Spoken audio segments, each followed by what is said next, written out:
जय श्री कृष्ण। राधे राधे भक्तों, आज हम आपके लिए लेकर आए हैं अपरा एकादशी की व्रत कथा। एक समय की बात है, युधिष्ठिर महाराज भगवान श्री कृष्ण से पूछने लगे, हे माधव, ज्येष्ठ मास के कृष्ण पक्ष में आने वाली एकादशी का क्या नाम है तथा इसका क्या महत्व है, मुझे विस्तार पूर्वक बताइए। युधिष्ठिर, आपने जन कल्याण के लिए बहुत ही उपयोगी प्रश्न पूछा है। ज्येष्ठ मास के कृष्ण पक्ष में आने वाली एकादशी का नाम अपरा एकादशी है।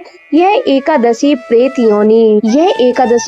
योनि में गई हुई जीव आत्मा को मुक्ति प्रदान करती है। इसीलिए इस एकादशी के दिन अपने पूर्वजों का ध्यान करते हुए इस व्रत का पालन करना चाहिए। पुरातन समय में महिध्वज नाम का एक महान राजा राज्य करता था। वह बहुत ही धर्मात्मा था। उसके राज्य में प्रजा सुख पूर्वक निवास कर रही थी। उसका एक छोटा भाई वज्रध्वज अत्यंत क्रूर और अन्यायी था। राजा महिध्वज की लोकप्रियता से वह बहुत चिढ़ता था। रात के समय वह महल में गया और उसने अपने भाई महिध्वज की हत्या कर दी और उसके शव को बेरहमी से नगर के बाहर एक पीपल के पेड़ के नीचे गाड़ दिया। इस प्रकार महिध्वज की अकाल मृत्यु होने के कारण राजा को प्रेत योनि प्राप्त हुई और उसी पेड़ पर रहने लगा।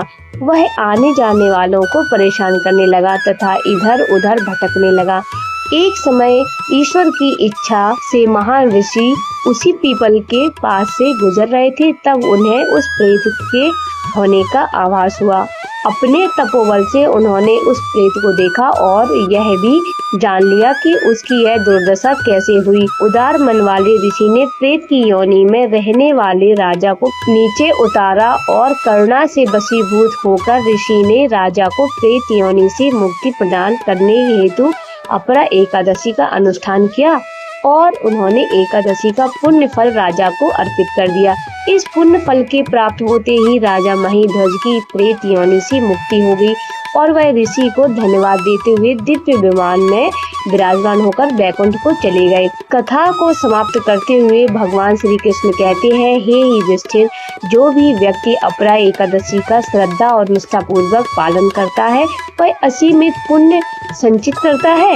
यह एकादशी ब्रह्म हत्या, भ्रूण हत्या, धन संचय के लिए शास्त्रों का अध्ययन, गुरु की निंदा आदि पापों से मुक्ति प्रदान करती है। शास्त्रों में मनुष्य जीवन में करने योग्य कुछ पुण्य कर्म बताए गए हैं, जैसे कि कार्तिक मास में पुष्कर में स्नान करना, काशी में महाशिवरात्रि का पालन करना तथा गया में पिंड दान करना, पुष्कर में स्नान करना, माघ मास में प्रयाग में स्नान करना, स्वर्ण का दान देना, भूमि का दान देना आदि। वर्तमान समय में जो व्यक्ति यह सभी पुण्य कर्मों को कर पाते हैं वह इन सभी का फल अपरा एकादशी व्रत और पूजन करके प्राप्त करते हैं। व्यक्ति को अपरा एकादशी के व्रत का पालन पूरी निष्ठा पूर्वक से करना चाहिए। तो भक्तों, ये थी अपरा एकादशी की व्रत कथा। तो बोलिए जय श्री हरि विष्णु की जय। भगवान आपकी सारी मनोकामनाओं को पूरी करे। तो भक्तों, अगर आपको ये वीडियो जानकारी पसंद आए तो आप मेरे वीडियो को लाइक करें और चैनल को सब्सक्राइब जरूर कर लें। तो मिलते हैं अगली वीडियो में, तब तक के लिए आप अपना ध्यान रखें। जय श्री कृष्णा। राधे राधे। श्री हरिदास। आप सभी का दिन शुभ हो।